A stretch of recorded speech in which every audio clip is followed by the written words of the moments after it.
Hey everybody, this is Francesco Abbruzzino with the Uncensored Report, and what we're seeing right now is a young lady that took it upon herself to go out upon the state building and take down the Confederate flag. So we're just going to watch this for a few minutes before we start the show off.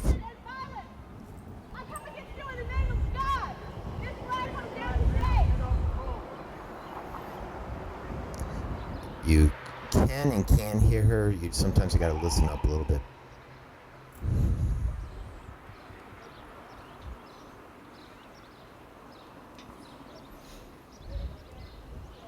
This individual in the yellow hat is assisting her, and you'll see he gets handcuffed at the end too when she finally gets down with the flag.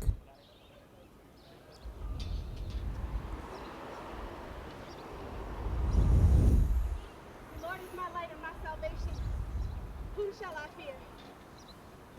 The Lord is a stronghold in my life. Of whom shall I be afraid? I'm trying to come down, sir.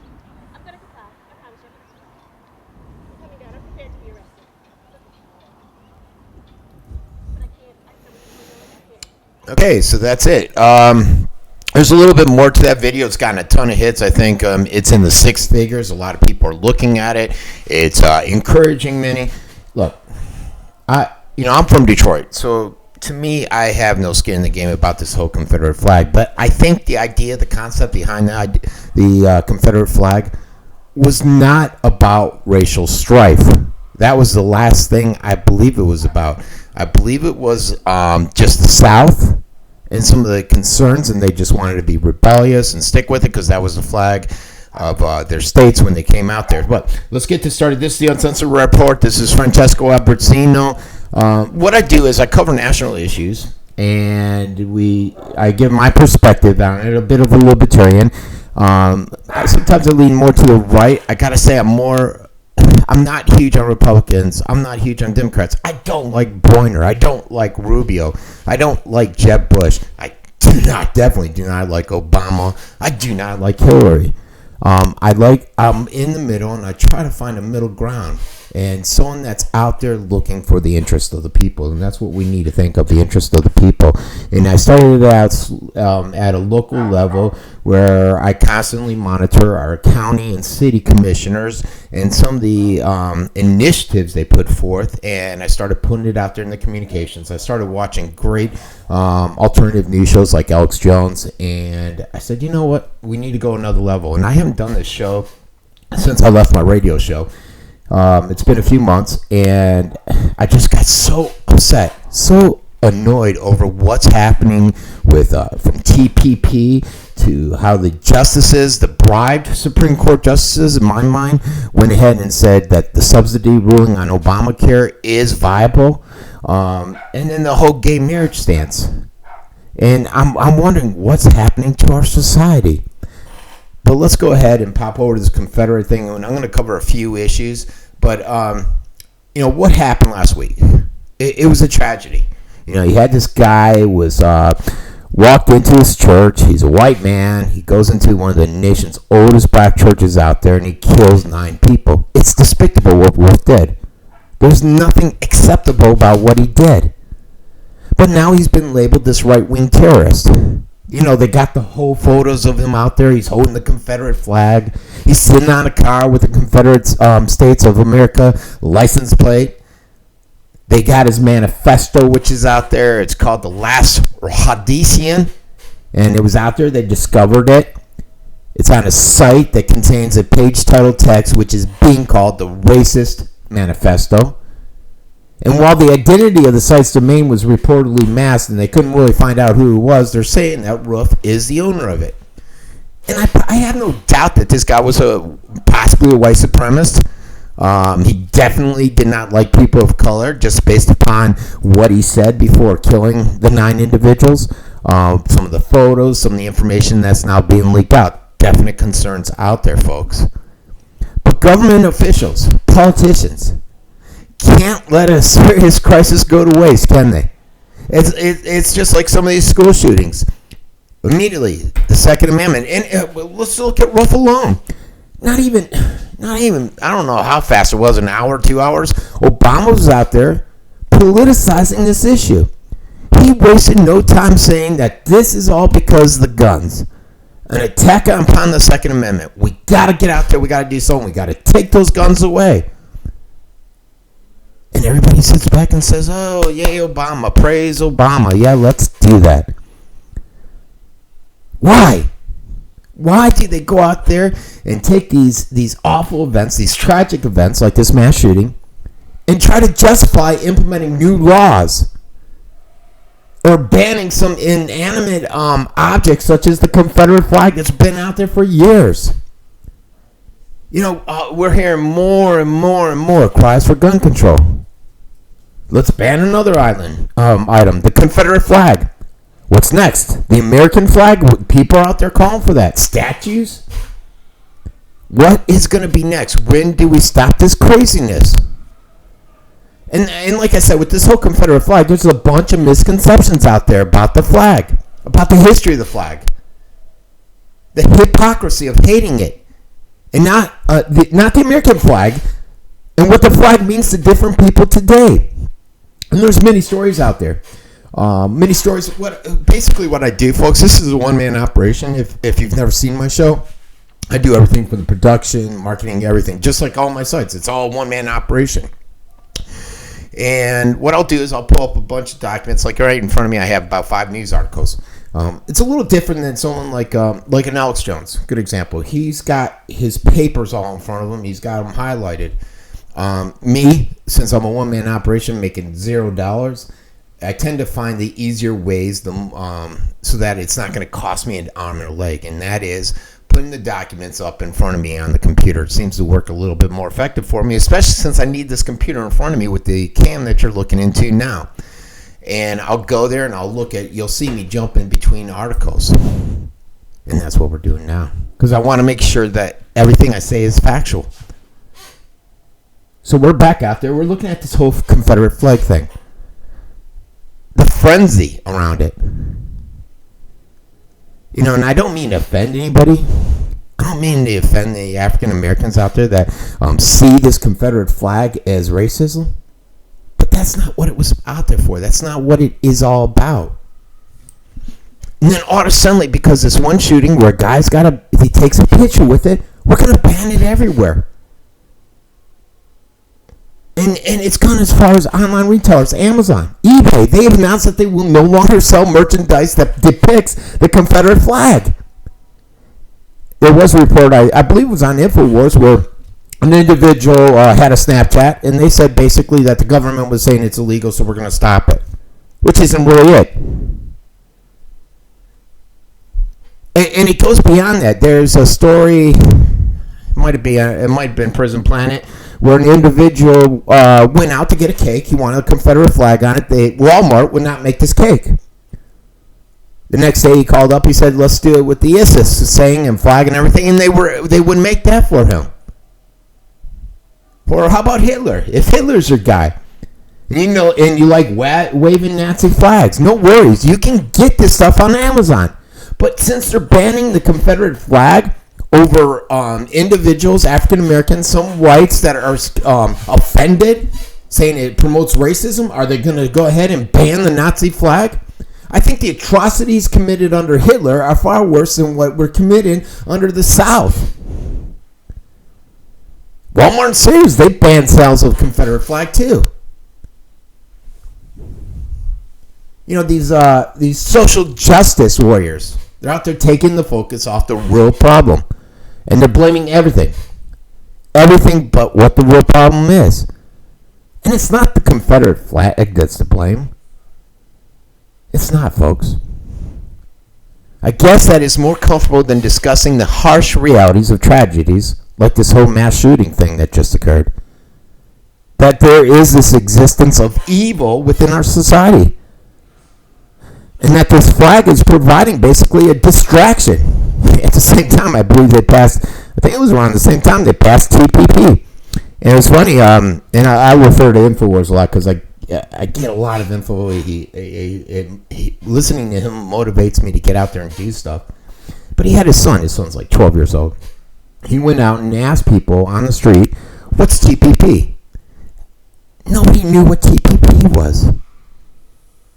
Nobody. They're too distracted with this Confederate flag issue. You know, and it's easy to get the masses out there and want to ban something. That mob mentality. Get out there. Let's ban it. You know, you get this sense of solidarity. You're out there. You're doing something. But does this banning stop the behavior that supposedly is associated with them? No. You're still going to have hate groups out there. You're still going to have the Klan. White supremacists, Nazis, Black Panthers. Prohibiting or ending the sale of offensive items that feature the Confederate flag is one thing. But the witch hunt is escalating. Which they always tend to do, don't they? You can stop these small items, but come on. You know, you got some revolutionaries out there that want to change the name of a U.S. military base. And memorials, get rid of the memorials. When will stop?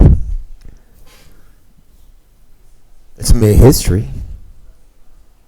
I don't know what to say about it, you know. You got many liberals out there. There's some call for the South Carolina to take down this flag. They're like the young lady that climbed up it. They want to ban it. Old Glory is next, probably. I think it was Al Sharpton was out there saying, let's ban the American flag. You know, many people can say the American flag symbolizes wars and oppression. That's why it's burned all over the world. I've traveled around the world. I've seen things like this. You know, these people, they're moving from flag to statues, memorials. What, Civil War reenactments, are those next? It's not going to stop with the Confederate flag, folks. It's going to keep on going. And we got to make sure it doesn't. It's a frenzy, the Confederate flag purge. Why are we allowing it as a society? Why are we allowing them to hijack the Confederate flag over this whole racial issue? Another, you know, it was interesting though, and it's a lot how the left is. There was an article out there, and it basically, I don't know if anybody saw this, but as you know, with the Supreme Court, we had basically, I think it was a 5-4. I can't remember the call on this decision, but that gay marriage is okay. And right that day or the next day, ISIS went over and they threw a few, what they called the gays, off a high-rise building. Oh, wait, you don't want to be gay in the Middle East, folks. Trust me. So ISIS, they posted this video. They're showing the gay men being thrown off in a Syrian city. But you don't hear any of the liberals decrying that issue. You don't hear the liberals saying, let's ban that flag. You don't see much news coverage on it outside the alternative news. And that's the other reason why I started turning to alternative news, because nobody covers these issues like they should. Major media does not cover it. When I reflect back upon what I used to get from before I was into alternative media and reading all this news and following the news and starting my own local news media sites, I used to just watch major media, and I was missing out a lot. I was brainwashed. You know, it's funny, I heard, I think it was Biden. Biden was sitting down, it was on Vice, and it's something I'm going to cover in a second, about the Vice story that went out on Russia that just previewed this weekend.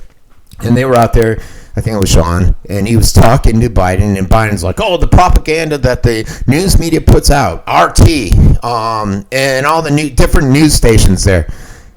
And they didn't really reflect on the propaganda that our major media puts out. They said Fox News is sort of out there instigating some stuff, but that's it. They didn't really cover CNN, CBS, NBC, MSNBC, and how they're the lapdogs of the government. And they put out the propaganda that their corporate leaders, their government leaders are essentially telling them to put out. And they stay away from other stuff. And it's not just at the national level. You can see this at the local level. Locally, let's take here, for example. I got a huge local following. I think just under 27,000 or 26,000, something like that, fans in a small city. And the local hometown paper would not put out that the mayor had an affair. And that's not huge news in my mind. I didn't really care about that. All of us knew about his affairs. That's right, I pluralized it. What concerned me was that the mayor went to the police chief that works for him and said, hey, you got to arrest this guy because he's threatening me. Well, here's the thing. I read the whole police report. The guy was threatening him 3 months prior. All he was doing now is just leaving flyers everywhere all over his lawn and in the mayor's neighborhood lawn saying that the mayor cheats on his wife. Well, the mayor didn't like that, so he said, I'm scared for my life. A, you should be scared for your wife. You're out there screwing some other guy's wife. B, you should face the music instead of running to the police chief. And C, it was 2-3 months ago. To me, he was abusing his power. But nobody got that message. Nobody took it on. All right, what we're going to do is I'm going to switch you over to a picture. It gives you advertising information while I set up for the next segment. And I don't want you guys to see me sitting here fuddling around. And I'm going to pull up some documents so that I am factual in the information that I'm putting out there. So we'll be right back momentarily.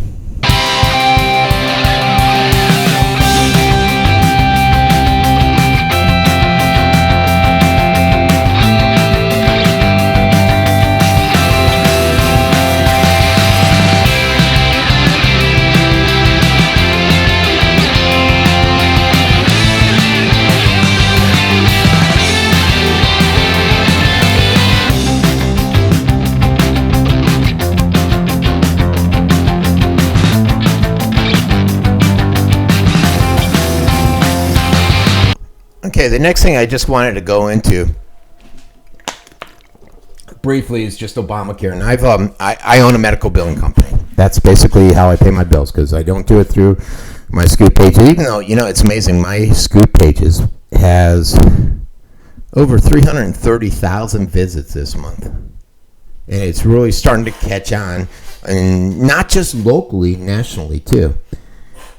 Yet I don't make anything. I started doing some AdSense, and I guess I do make something, but I just started after 5.5 years. I make a few dollars. But my main source of income, the thing that feeds my kids, allows my kids to go to the movies that they're at now, is the medical billing industry. So Obamacare was near and dear to me, and I've seen the effects. I've seen the effects on a personal level. My insurance, and something I didn't realize, I had insurance way before Obamacare went into effect, so there was no changes to it. I didn't see a rate increase. All of a sudden, this month, a couple months ago, I saw a $200 increase. So I called the Golden Rule, and I said, hey, what's going on? Why the increase? They said it's basically, A, people are starting to get off that plan, so you got to cover for the people that have left, and B, it's not just your health, it's everyone's health. So forget the fact that I'm healthy. I go to the gym all the time. I'm very healthy. I don't really go to the doctor. You're responsible for everyone as a whole. And so I said, this is ridiculous. It's getting out of control. And so I contacted a friend. I said, hey, what other insurance is out there? I don't qualify for Obamacare. I don't qualify for Medicaid or any of that stuff. So he did some checking. He's like, Frank, you stick with what you want. The next best insurance was another $500. And I couldn't believe this. And basically, I had the basic coverage. Right then it was a $5,000 deductible. I waived it up to $2,000 to get the cost down $200. But the financial impact, to me, the only people that are benefiting from this are the individuals, the low-income individuals. And it's being subsidized by the middle class, the hardworking folks that are out there trying to make things happen. It's almost as though I'm being penalized for going into college, going into the Navy, trying to make something out of my life. I'm being penalized for it. I could have just stayed home, eating bombs, hanging out, and had the government pay for it. Right now, the government's giving health care. You got your Obama phone. And the latest and greatest thing is free internet, which I put on my site a few times. So it's getting ridiculous. So we got this whole Obamacare passage where the Supreme Court came in and said, hey, the subsidies are okay. Essentially, they went out and they just made stuff up. They're out there and they're willing to make stuff up. just to save Obamacare, to save it from utter disaster. And essentially they went in and Roberts rewrote the law on Obamacare. And instead of applying a law of facts and coming up with a fair, unbiased judgment, most American judges out there do whatever they want to do. They search for some law or some case to try to justify the direction they want to go in. And a lot of these guys, with some of the decisions that are coming around, I gotta wonder if they're being bribed. Because it's ridiculous. It's like, how the heck did you just come up with that? What grounds?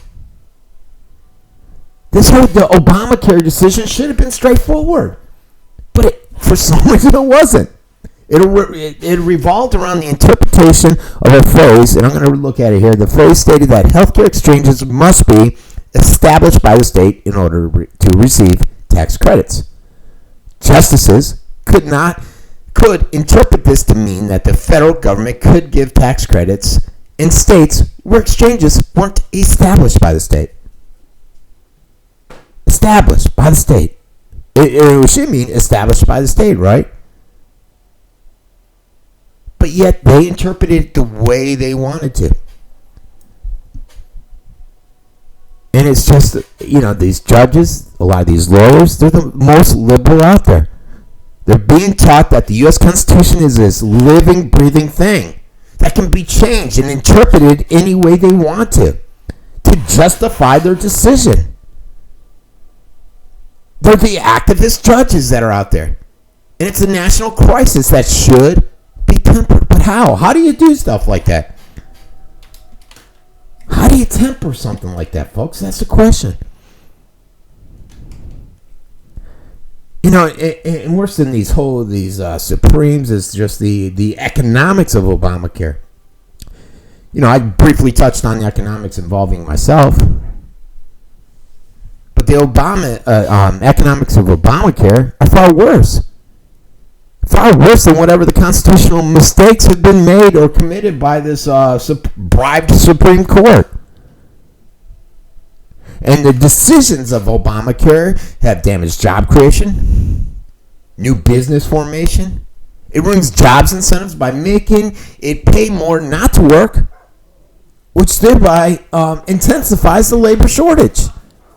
They're in there saying, don't worry about working. We got you covered. We're going to give you health care. And how about the tax increases? Across the board, this thing that wasn't a tax increase, but now, according to the Supreme Court, is a tax increase. Well, not now. It's been out there for a while. Is inflicting heavy punishment on investment. Medicare tax on salaries, self-employment income, 3.8% tax increase on capital gains. They're all anti-growth and anti-job. But nobody's really talking about this negative economic impact of Obamacare, which is a much larger story than the Supreme Court's jurisprudence.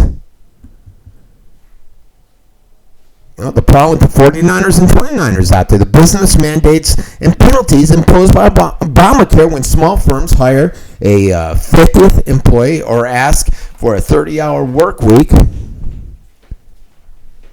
are so high that some firms are opting out of holding employment at 49 hours, which I would do too. I'm a business owner. That's what I would do. Everybody's out there. They're all out there complaining about the low labor force participation rate. Do you think this is going to help it at all? Why are they surprised?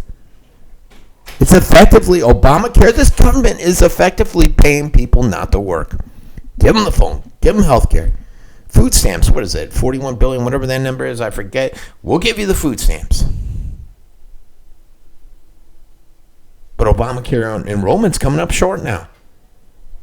They're getting all the people that can't pay for it, but the others, they're not.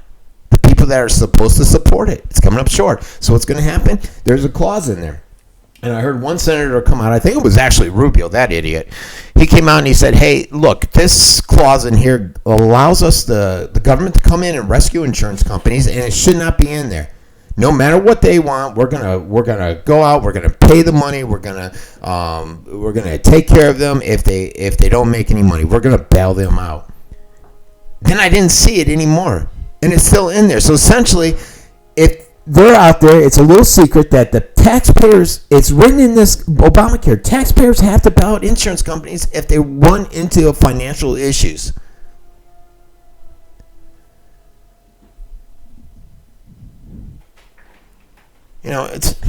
Government is not the answer. Free market competition with free consumer choice is the answer. We set the prices, set the premiums, set the costs. Obamacare mandates reduce freedom and raises cost. It needs to be scrapped. Before we become something like the next Greece, which is bound to happen. It's bound to happen, folks. The SHTF plan, excellent site. And they talked about another thing since we're on Obamacare. And it's how Obamacare, basically, the White House is coming in there and they're publicizing the whole healthcare crisis. They're saying, look, medical professionals, we want you to talk about the effects of global warming with your patients. Hey, they trust their doctors. Let's talk to them about warming, global warming. What kind of political advice will these doctors be giving? I don't know. But they'll go in there. And you got to think, this isn't unlikely, like shit hits the fan says, that the poor health profiles, you got your overweight people, obese smokers, pre-existing condition. They'll go in there and someday they're going to have some kind of penalties added onto these individuals for failing to comply with climate change remedies. It's going to disqualify them from certain inclusions. You could see it. I might be stretching it, but why are we politicizing it? Why are we telling doctors to talk to people about global warming? It makes no sense. It's senseless. Senseless, folks. Okay, we'll be right back.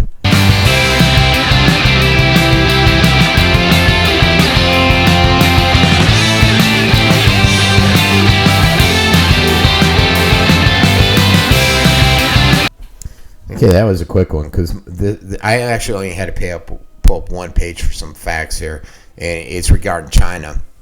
But what I wanted to talk about is I watched Vice this weekend, and I really enjoy the show. I enjoy their site. I enjoy going there and reading it. But I found some inaccuracies or some stuff that was concerning to me. And they were talking primarily about Russia and what happened over in the Ukraine. And they're over there saying, okay, the Ukraine had an uprising. But they missed a few of what they may consider minor details. I think they're large details. First of all, basically what happened, if you watch my show, you know this. The Ukraine went up and they had a vote for some agreement which would bond closer ties with Europe. The Ukraine government shot it down. They said, no thanks, but no thanks. Next thing you know, there's an uprising. People are out in the streets. They're protesting. What was missed in there is a leaked voicemail. What happened is somebody intercepted a call from Newland. Newland was actually on the show last night, too, saying how bad and evil Russia is. But what they neglected to put out was what was covered on this phone call. Basically, Newland said, hey, look, we're out there protesting we're out there sponsoring these protesters. I think it was like $5 million. Then she started talking about the puppet government that she wanted in place, which happens to be the bankster, IMF banker, I think he was. And it's all right there. Newland, the assistant ambassador, the United States, saying we gave them $5 million to help with this uprising. We want this government in control, so they'll do what we want. That was all missed in the Vice thing. So then Vice goes through and they show bodies of all the bunch of protesters that were shot. But they didn't show the fact that the protesters also had guns and were shooting at the Ukrainian government at the time. Disconnect there. Then they said, okay, that all happened. And they talked about how Russia came into Crimea. What they neglected to do was talk about the military significance of Crimea to Russia. They forgot to mention that essentially Crimea has been part of Russia for God knows how long. They said that Russia marched their troops in to take over Crimea due to the fact that the government was transitioning and nothing could be done. But that's not true. The treaty that called for, and I think it was a treaty in 97, I can't remember what year exactly, there was a treaty, and it basically said Russia can house X amount, I think something like 25, 30,000 soldiers within the Ukraine boundaries. It was all part of that agreement to protect their interest. They were already there. They might have moved them around more to be more strategic, which we would do. I would hope the United States would do. But it's not like they came marching in like Vice led us to believe with their show yesterday. The rest of it was pretty much spot on. They talked about how, Putin has to play the line and say help but not help. Not being seen is helping. They came on with Biden. God, this guy was an idiot. And Biden was gone there saying that Russian news media is just a bunch of propagandists, and they're out there telling the government line, putting out what the government wants them to put out. But he didn't say anything about the fact that we do that with our own news outlets. But that's one huge concern, and basically they talked about the nuclear Armageddon clock, how it moved closer and to, I think it was 2017, 2019, I forget what it was, but it's moving closer and it's becoming more and more dangerous. You have people out there like powers on the UN saying, hey, we'll nuke you. Putin's saying, hey, don't mess with us, we'll nuke you. Then there's a larger concern, and that's China. And it's the close ties that China's now building with Russia. They are, even though they're enemies, now they're getting closer. They're like, you know what? We need to get closer. And not just military-wise, economically, with Brinks and other functions, with selling the oil. They're doing it all by yen. So they're building this bond because they see the problem that Russia's having with America. Could exist with China. Well, actually, China's experiencing now. Both sides are sitting there thinking, leading us to believe that war's in the future. And this comes from events like in the South China Sea, where China went in, and some people are saying it's a blatant, they went in, took over this island, they're building it up in military infrastructure. How about them coming in and stealing all of our data? We're accusing them of coming in, stealing viable data on all federal employees. Tensions are high. And they're feverishly out there trying to develop that new offensive weapon systems so they can be used against war. That South China Sea move, that's real troublesome. It's angered Obama. And that's because so many people out there claim those islands. It's not just China that's saying, hey, it's our island. Hey, we're going to grab it. But it's being claimed by Malaysia, Vietnam, Taiwan, Brunei, and the Philippines. And we're bound by treaty with the Philippines to come and support them and back them up if anything should happen to China. But we were also bound with the Ukraine under that same type of treaty, so who knows what will happen. China insists that this is sovereign territory. The United States I haven't heard that we disagree with that. We're just concerned that they're militarizing it. In China, there's talk about war may be necessary to defend their interest in the sea. And they have their paper, which is essentially the mouthpiece of the communist government, out there saying that war is inevitable with the United States. And a lot of people look at that and they think, you know what? It just may be.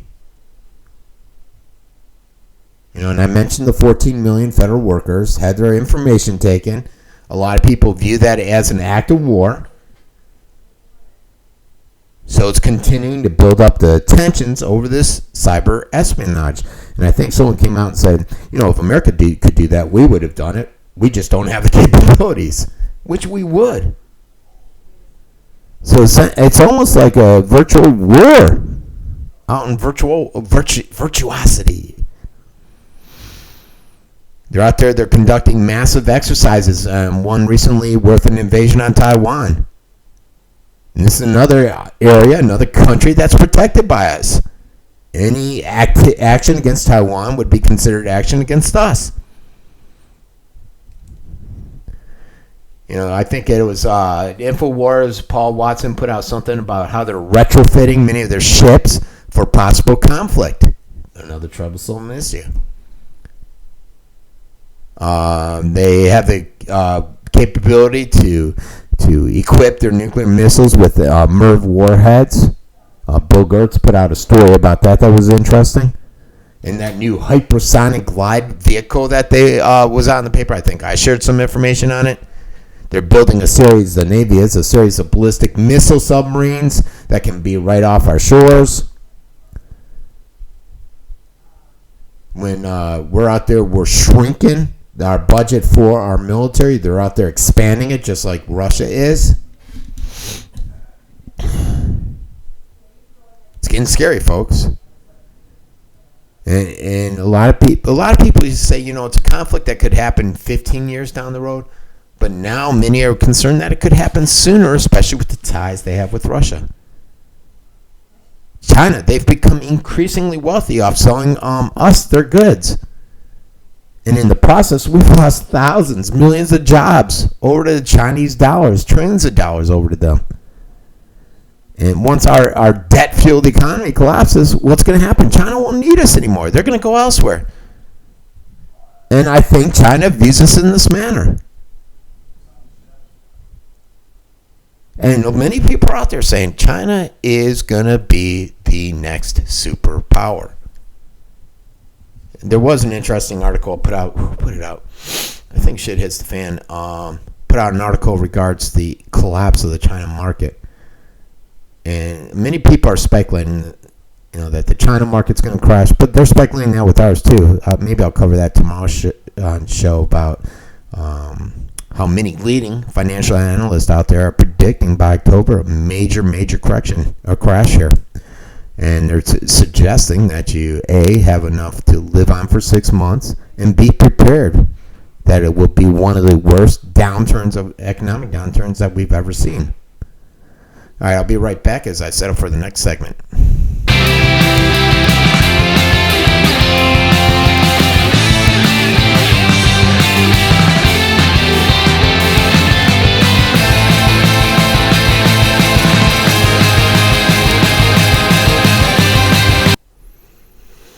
All right, I'm back. Next, I wanted to briefly just to talk about what on alternative media a lot of times we call the sheeple. A lot of people that are asleep to the tyranny that's going on to them. They're glued to the TV, watching Real Housewives of Atlanta, thinking that's reality. They don't want to accept the true reality that's out there. And, the more things change, the more they stay the same. And what the government wants is to keep us focused on and distracted by all the political expedient things that are being said. They want to continue their frog march down the road towards tyranny, outright tyranny, and they want us to be distracted with the Confederate flag issue, with what's going to happen on Real Housewives. The unarmed citizens are still getting shot by militarized police. And they're trained to view us as the enemy. I started a new section because what started this was, I don't know if I'll have time to cover the brutality part, but locally, I was at a meeting. An officer said, "You can't do that or you got to leave." And I said, "Well, that's not right." "Oh, you got to leave." So I contacted City Hall, said, is this allowed?" "Yes." Contacted the fire marshal because the guy said, "Oh, it's a fire issue." Fire marshal said, "No, you could do that." Had it all written down, sent it to the chief. Said, "Look, I think either A, your officer was abusing his power, or B, he knew who I was and he was just being a jerk." They never got back to me. The chief wrote me and said, "Oh, we'll check it out," and he never got back to me. And it's got me thinking. That's what pushed me to start my whole cop watch section. Why are these abuses occurring? And I want to cover it in a second. It's because there's no discipline, no follow through, no action being taken against these officers that are out there running rampant, doing whatever they think they can do when they do. There's an officer, sheriff, my buddy, I won't mention his name. He was arrested. And this guy basically was abusing his power. He's threatening to arrest the guy's wife, threatening to arrest this. And he was just detailing the whole story, which I'm going to blog about once it's all done, over and done. And it was amazing how this deputy sheriff, was just abusing his power. So let's get back to the sheeple. We're out there, our private communications, our data, they're being sucked up by the spy agencies. If you got a Samsung TV, they're copying everything you say. Google just came out and said, basically, they turned on a box to listen to your conversations without having you sign off on the agreement. You had the government come through Congress and said, hey, we're going to stop the NSA and everyone from spying. And they did this placebo, the USA Freedom Act, a lot of freedom it brought. It just brought upon more tyranny. A lot of people feel that it's just gave them more authority to go out and do what they're doing. And what's happening is the taxpayers, our dollars are being squandered on roads to nowhere. Endless wars did not make us safer. Do you feel any safer with what's going on over in Syria? And that's a whole other story about nation building and why we should not be in Syria and what's really happening over there, but it's being told differently by major media, which I'll cover some other time, which I don't think I've covered in the past because, I think I covered before my show ended a while back. So you got these military drills. They're being carried out on U.S. soil. Jade Helm. Why is that happening on American soil? It's all the pretext of training soldiers for urban warfare. Why is that occurring? Freedom is being threatened in every direction. Political, cultural, educational, media, psychological. It's part and parcel of the propaganda that's out there by the government machine. And we have seen with the erection of electronic concentration camps, the TVs, the iPhones, this invisible prison that's surrounding us. We're presented with this illusion that if we act of our own volition, when most of the time we are being watched, prodded, and controlled. We're being watched by the Facebook, the Samsung TV, Google coming in, cameras everywhere. I had some person, I was out blogging, upset about some cameras going up in 3 locations here locally. And I can't stand the same line these people use all the time. If you got nothing to hide, what are you worried about? I've got nothing to hide. Let them record me. And I ask these basic questions. So when you go in the shower, do you leave your door open? Do you pull the shower curtain shut? Yes, I do. Well, why? You got nothing to hide. Do you shut your curtains at night? Yes. Well, why? You got nothing to hide. Let them look in. Is that essentially what you're doing when you're allowing these people to watch you with the cameras everywhere? You can't go anywhere nowadays without the cameras. But they'll still sit there and say, hey, I'm doing nothing wrong. How much worse is it going to get with the merger of the internet into the corporate state? It seems almost like too many situations are hopeless, but are they really hopeless? You know, you don't choose to be born or choose what sex you are or who your parents are going to be. When you're a child, you're told to do this, do X now. There are rules, basically. Endless rules. We see them over and over. And they do this in order to build and develop a compliant citizenry. You got to be forced to live in this mental matrix of words, ideas, ideologies, and all that good stuff. But for there to be any hope of real change, folks, you have to change how you think about yourself, your fellow human beings, freedom, society, and government. This means freeing your mind, realizing the truth. unlearning the myths that are programmed into your head. Get out there, make a change. Come to grips with the reality the present system does not foster freedom. We're not free. We're more freer than other countries, but we are not free. It's almost gotten to the point where voting has become practically worthless. In principle, it's a great privilege. In practice, though, it does nothing. It does nothing in this secret surveillance state. How many times have politicians run for office and then lied about what they're going to do, hoping change to America? We just recently locally had politicians where overwhelmingly, people came forward and said, we do not want this land developed. I only heard one person come out for developing it. And I watched all the council meetings. I read most of the emails. Guess what the city council did? Approved it. They did not listen to the citizenry. And then a week later, they have their city manager and mayor out there. This is just last week, I think it was. Saying just giddy about the fact that they're making so much money off developers that they can go out and hire someone to monitor the bicycle lanes.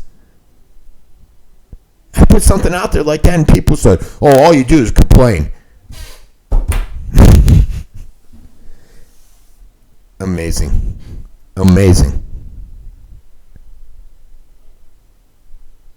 And you gotta, you can't sit there and assume that what they're doing is good for the citizenry. I don't know if developing all this land is good for the citizenry. Actually, I don't think it is at all. We need to get involved. Local politics. Run for mayor. Run for city council. Make effective change. Do it at the local level. What I've chosen to do is take a format, a platform, where many people can hear my voice. Many more people within my community are aware of what's going on because of the delivery system that I'm using.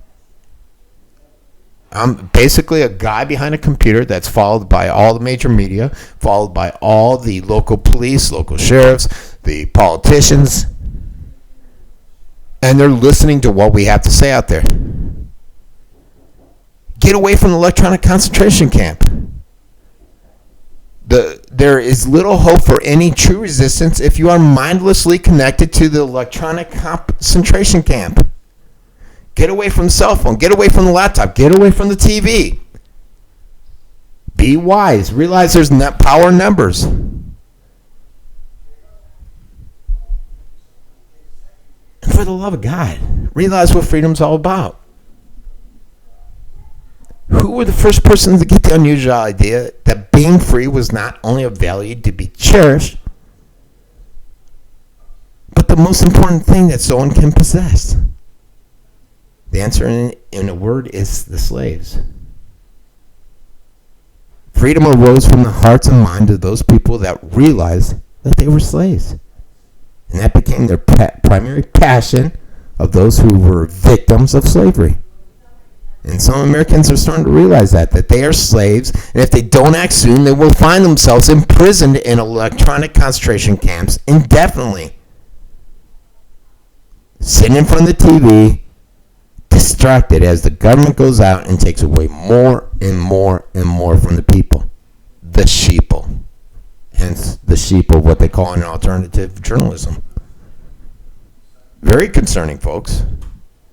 Let's see, I did want to cover 2 more issues, but I just don't think I have the time. I wanted to talk about police brutality and facial recognition, so time constraints. I won't be able to. So this was my first show after being back. Something else I do during the shows is cover headlines. Actually, I have some time to try to cover some of the headlines and just give some feedback on them and see what your thoughts are. Why don't we do that real quick? Take a quick glance at the headlines that are out there. Okay, we got the Orthodox Christians must now learn to live as exiles in our own country, and a lot of people are more and more concerned about the attacks upon the Christians, and Shark attack. Nothing new there. Obama's half-brother sells revealing letters from the president. I got to read that. I have not read that yet. The Greek banks, that's something that's on this site right now, and I actually just read the article so I can talk to it. And basically, they came in. I think I posted it on my website, and they came in. They're going to essentially, it looks like, close down the banks tomorrow. And in addition to that, once they're open or once you're able to get some money, there's going to be capital controls. And a lot of people are nervous. A lot of people are concerned. The Greek government wants to get out of the grasp of the European Union with that's basically robbed and pillaged their country. But to do it, they're going to have to go through all these heartaches. And that's something else that I think is coming down the road for us, and I'll cover it soon. I've covered it before about if we lose our reserve status, how will America accept austerity? I don't know. We're a bit spoiled, a bit pampered, if you will, folks. And I don't think Americans could handle austerity the way Greece is handling it now. I've lived in South Italy, and I've seen basically what it is to live in it's not a third world country, but in South Italy, sometimes you think you are. Life is tough. Life is hard. And I couldn't see the average American living that way in those standards. So we'll cover that all later. This has been the Uncensored Report. It is on Monday through Friday. Sure, let people know it's on at 11 o'clock. This is my first show in a few months, so hopefully it'll get better. I'm a little rough around the edges right now. And if you got any thoughts or anything, let me know. I do call-ins. I do interviews and stuff, and I'll try to get back into the swing of doing that stuff. It's all about limitation. I'm going to try to do the show Monday through Friday at 11. Hopefully it'll work out. A lot of times because of my schedule and a lot of the stuff I have involved, I cannot do that. Like this Friday, I know I will not because I'll be traveling to a client of mine in the medical industry. So that's it for Francesco Abbruzzino. Everybody have a great night.